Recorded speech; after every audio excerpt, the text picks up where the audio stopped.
wabarakatuh. Nama saya Nur Atika binti Saiful Nizam selaku pembentang pertama daripada kumpulan 4. Kami akan membentangkan tentang isu teknologi negara sedang bangun dengan berdasarkan tema isu utama di negara sedang bangun. Sebelum saya memulakan pembentangan, saya akan menerangkan tentang ahli-ahli kumpulan kami. Kami ada 5 orang ahli kumpulan dalam kumpulan 4, iaitu yang pertama Muhammad Syafirul Ashraf bin Nur Azman, nombor metrik 285057. Yang kedua Umi Nur Aisyah binti Jufridin, iaitu memegang nombor metrik 285152. Yang ketiga Nur Izzati binti Zulkifli, pemegang nombor metrik 285089. Yang keempat Nur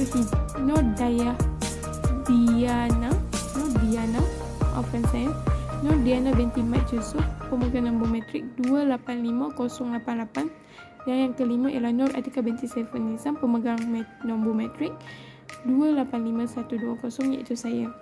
Sebelum saya memulakan pembentangan, saya akan cerita sedikit tentang apa yang kami ingin bentangkan. Kami ingin bentangkan tentang, dalam pengenalan kami mempunyai apa itu negara sedang bangun, apa itu perkembangan teknologi, apa itu teknologi, dan latar belakang tentang negara sedang bangun ataupun latar belakang tentang teknologi di negara sedang bangun yang kami mengambil contoh iaitu Malaysia. Kami akan menerangkan tentang kebaikan teknologi kepada negara sedang bangun, keburukan teknologi di negara sedang bangun, cabaran teknologi di negara sedang bangun, dan kesimpulan.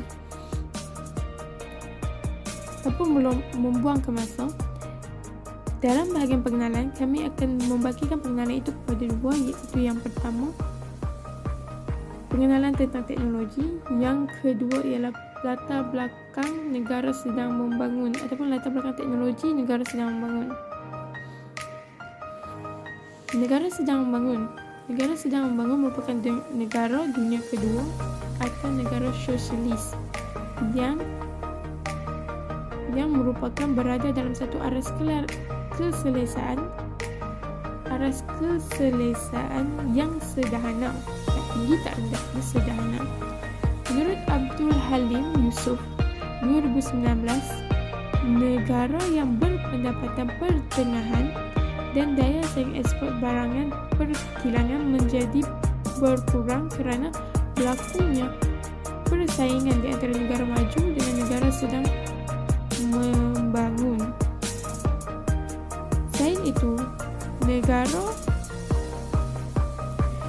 itu, pemindahan teknologi dari negara luar ke dalam negara sedang membangun juga bermula dari zaman falsafah ke zaman Renaissance, bertukar pula kepada zaman industri dan zaman atom, kini sampai zaman sekarang iaitu zaman teknologi. Pembangunan teknologi yang maju merupakan revolusi daripada tahap pemindahan teknologi menjurus kepada penyebaran dan penerimaan. Menurut Anwar Ali 1996 menyatakan bahawa pemindahan teknologi merupakan proses penerimaan pelbagai pengetahuan saintifik teknologi yang bersesuaian dengan matlamat pembangunan. Menurut beliau juga, kemampuan negara membangun menerima teknologi baru dalam kehidupan manusia. Itu merupakan konsep pembangunan teknologi. Definisi teknologi. Teknologi sebenarnya berasal daripada pengetahuan saintifik dan kejuruteraan, tetapi teknologi dalam bentuk teknologi. Keadaan ini memudahkan dan menyenangkan kehidupan dalam masyarakat kerana mewujudkan teknologi dapat memenuhi keperluan masyarakat dari segenap aspek. Menurut Tilwell 1983 menyatakan bahawa pengetahuan yang melibatkan kaedah pengeluaran yang berfokus merupakan teknologi.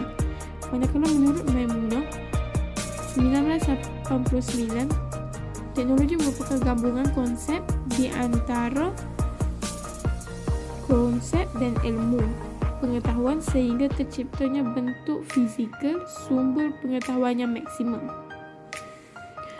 Tahap-tahap teknologi terbagi kepada 3, iaitu tahap tradisional, tahap sederhana dan tahap moden. Berdasarkan Dewan Bahasa dan Pustaka tahun 2007 menyatakan bahawa kaedah baru bagi membasmi masalah teknikal dan maklumat teknologi dalam pengetahuan teknologi melibatkan komputer dan telekomunikasi merupakan teknologi. Dan sebenarnya teknologi ini melibatkan kajian saintifik yang merujuk kepada penggunaan peralatan elektrik yang moden. Wadah 2001 menyatakan teknologi sebenarnya pergantian kepada tenaga kerja manusia. Hal ini dikatakan demikian kerana teknologi dikatakan sebagai alat produktiviti bagi meningkatkan kerja, bagi menambah baik pengetahuan diri dan pengetahuan sosial. Selain itu, teknologi juga merupakan satu perkembangan yang berlaku secara pesat yang terhasil daripada proses-proses yang terdahulu sehingga terhasilnya hari ini jalur lebar tanpa wayar dan teknologi generasi kelima iaitu 5G, 5G. Berdasar perkeliling, kemajuan pentadbiran awam 1991 merupakan inovasi yang melibatkan perhubungan awam yang menolong pelbagai aspek bagi meningkatkan kualiti perkhidmatan atas talian merupakan teknologi. Latar belakang isu teknologi di Malaysia. Di Malaysia, penggunaan teknologi merupakan satu kebiasaan dan satu rutin ataupun satu benda yang normal bagi rakyat Malaysia untuk menjalani aktiviti harian mereka sebagai seorang manusia. Menurut sebuah buku bertajuk Jalan ke Hadapan, iaitu karya Gaster 1996, memfokuskan teknologi digital yang menjadi punca ataupun pemacu kepada revolusi dunia zaman sekarang. Akibat daripada itu, kita dapat memperolehi maklumat dari serata dunia dan tanpa barang halangan secara cepat dan pantas. Manakala tetapi, menurut Muhammad Syafiq 1997 menyatakan bahawa post-industry advantage industri sosial merupakan satu statement yang dikeluarkan oleh Muhammad Syafiq. Pada era digital ini amat bergantung pada teknologi dan ilmu di samping keperluan yang lain.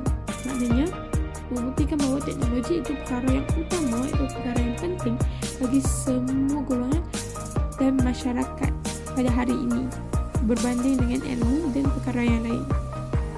Selain itu, menurut Rafidah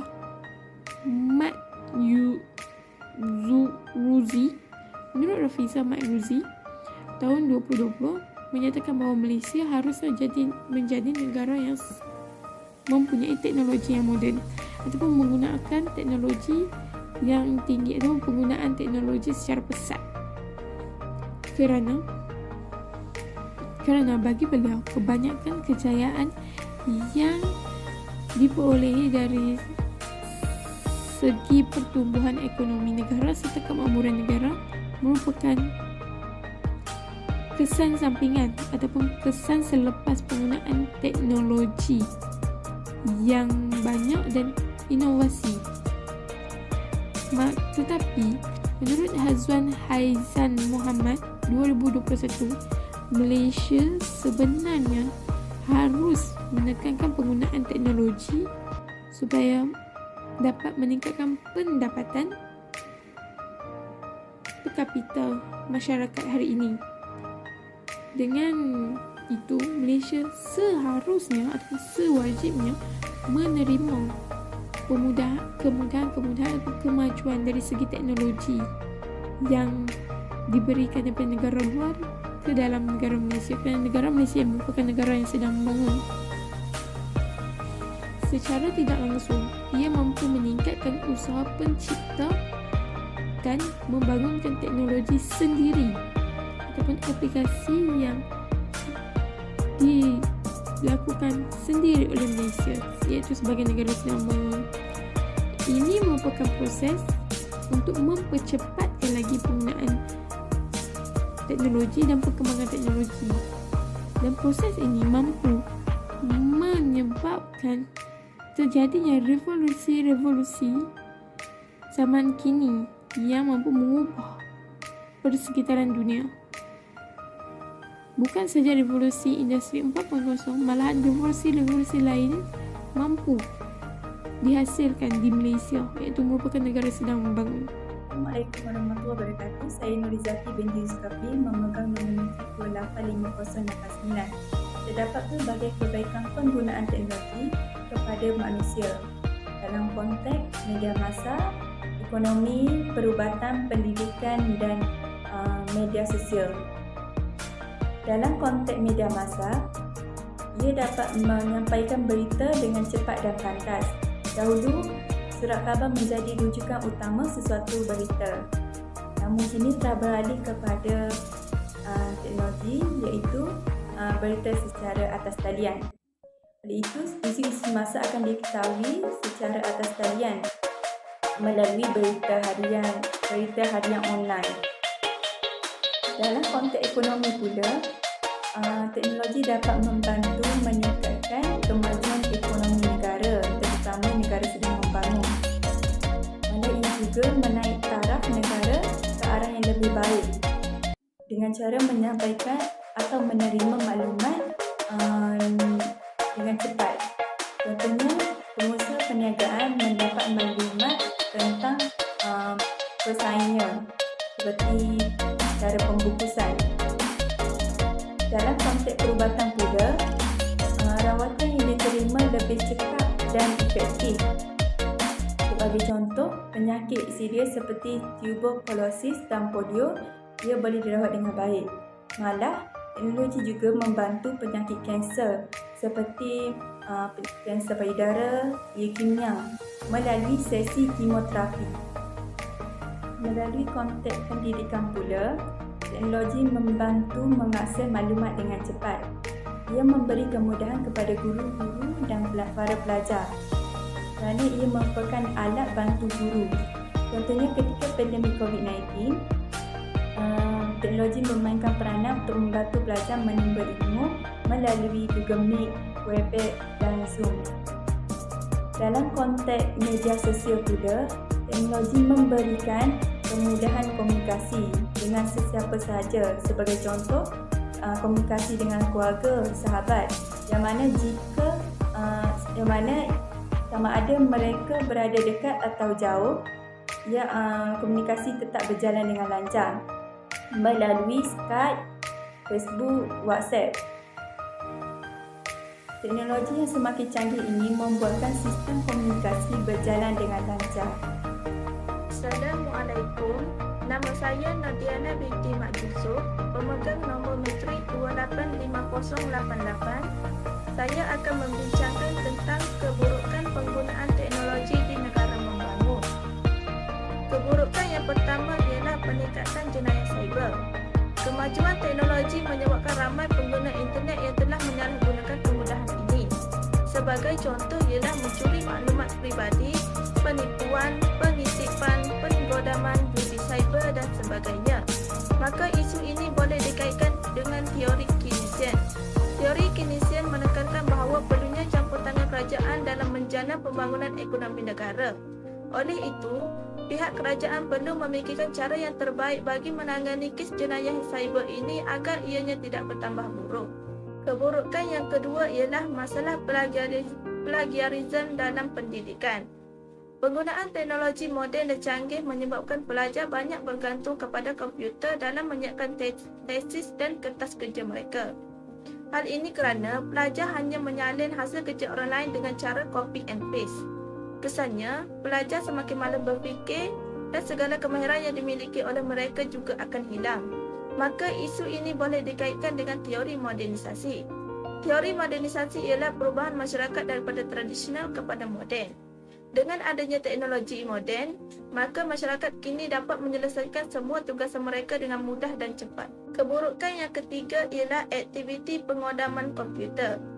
Perkembangan teknologi telah memudahkan penggodam komputer untuk mencuri maklumat atau data peribadi, menghantar virus atau kod jahat, dan juga membuat kerosakan dalam sistem rangkaian komputer.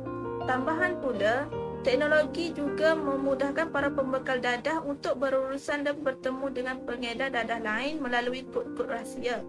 Maka isu ini boleh dikaitkan dengan teori Keynesian. Teori Keynesian menekankan bahawa perlunya campur tangan kerajaan dalam menjana pembangunan ekonomi negara. Justru, pihak kerajaan perlu menguatkuasakan undang-undang yang lebih tegas bagi mengenal pasti individu yang terlibat dalam aktiviti pemadaman ini. Assalamualaikum warahmatullahi wabarakatuh. Nama diberi Nur Aisyah binti Fadil. Umur metrik saya adalah 81.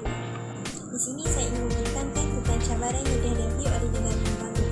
Seperti yang kita tahu, perkembangan teknologi yang pesat dan canggih ini telah menyebabkan pelbagai rintangan yang dihadapi yang perlu dihadapi oleh negara membangun itu sendiri. Namun tidak dapat dinafikan bahawa negara maju juga turut mengalami kesan daripada penggunaan teknologi ini yang telah berkembang. Ekonomi digital, penggunaan teknologi yang menyebabkan ekonomi negara telah terbuka. Hal ini daripada perkembangan perindustrian di Malaysia yang terlalu meluas, yang menyebabkan penghasilan kilang-kilang barangan daripada perindustrian itu menyebabkan tenaga guna manusia dikurangkan kerana pergantungan teknologi, perkembangan teknologi itu sepenuhnya kepada perindustrian. Seperti yang kita tahu, penghasilan barang daripada negara kita iaitu negara Malaysia telah sama dengan negara yang jiran seperti Filipina. Kita tidak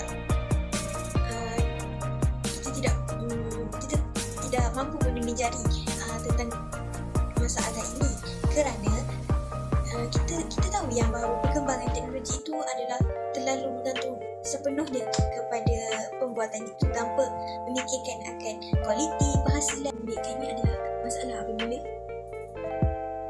pihak kemudahan komputer di sekolah tidak mencukupi kerana bilangan pelajar yang terlalu ramai yang mengakibatkan keluaran tentu di sekolah tersebut. Kerajaan juga telah melaksanakan program Frog DLE bagi setiap sekolah untuk belajar menggunakan Frog DLE tersebut. Namun kini Frog DLE itu telah ditamatkan kerana penggunaan yang terlalu rendah dan jarang digunakan oleh pelajar-pelajar. Ini dimasukkan dan dikatakan kepada Google Classroom. Sebagai contoh, cikgu-cikgu yang mengajar pelajar di sekolah perlulah mempunyai teknik ataupun kemahiran dalam proses pembelajaran tersebut.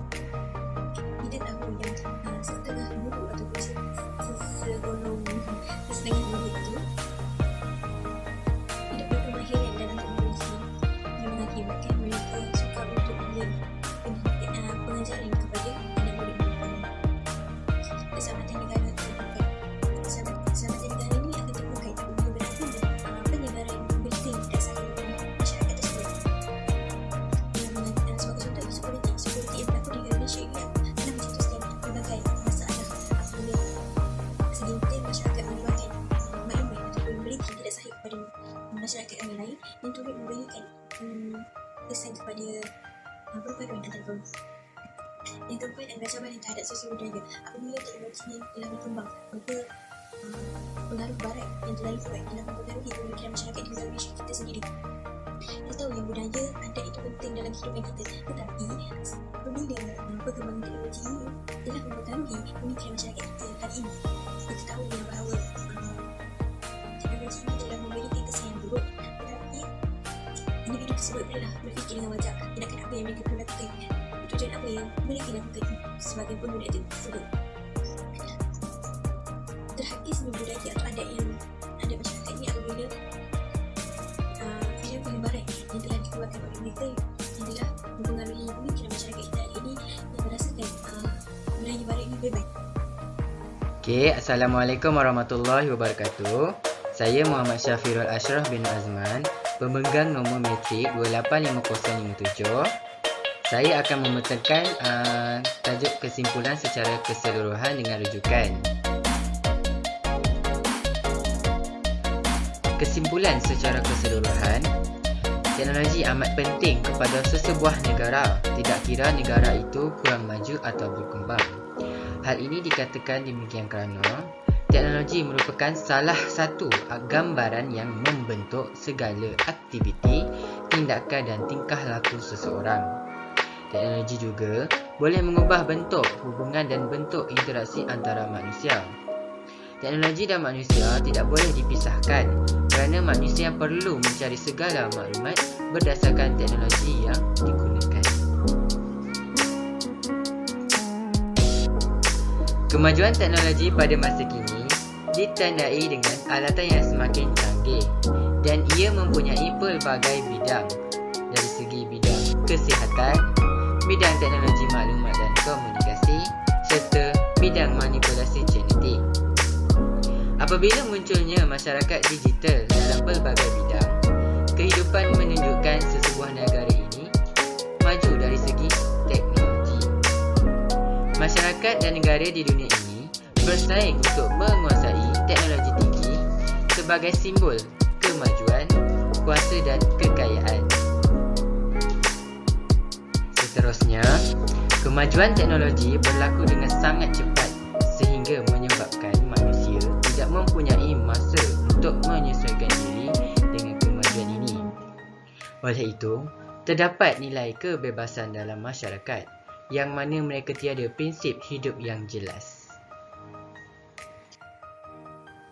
Kemajuan teknologi ini seperti dua belah pihak mata wang di mana salah satu kemajuan teknologi memberi banyak faedah positif kepada masyarakat dalam memenuhi keperluan mereka.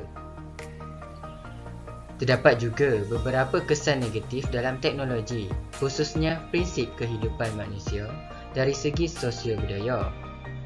Teknologi juga boleh berlakunya kematian yang mana boleh mendapat pelbagai penyakit, kerosakan alam dan pemanasan global.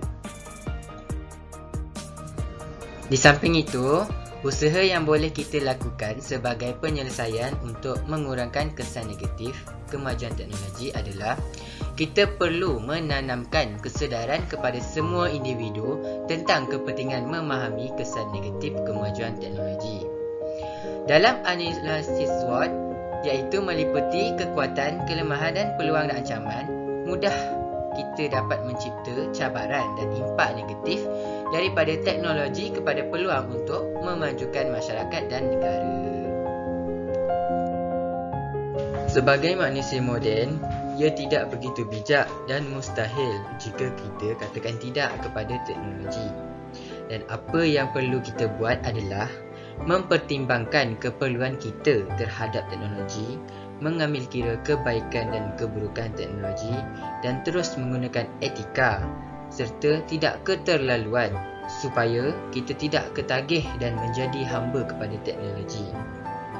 Oleh itu, kita perlu sedar bahawa teknologi bukanlah aspek terpenting dalam kehidupan manusia kerana ia bukan puncak budaya dan tamadun manusia dalam evolusinya untuk mencapai kesempurnaan hidup, tetapi teknologi adalah alat yang digunakan oleh manusia untuk memudahkannya dalam melakukan sesuatu perkara dalam kehidupan.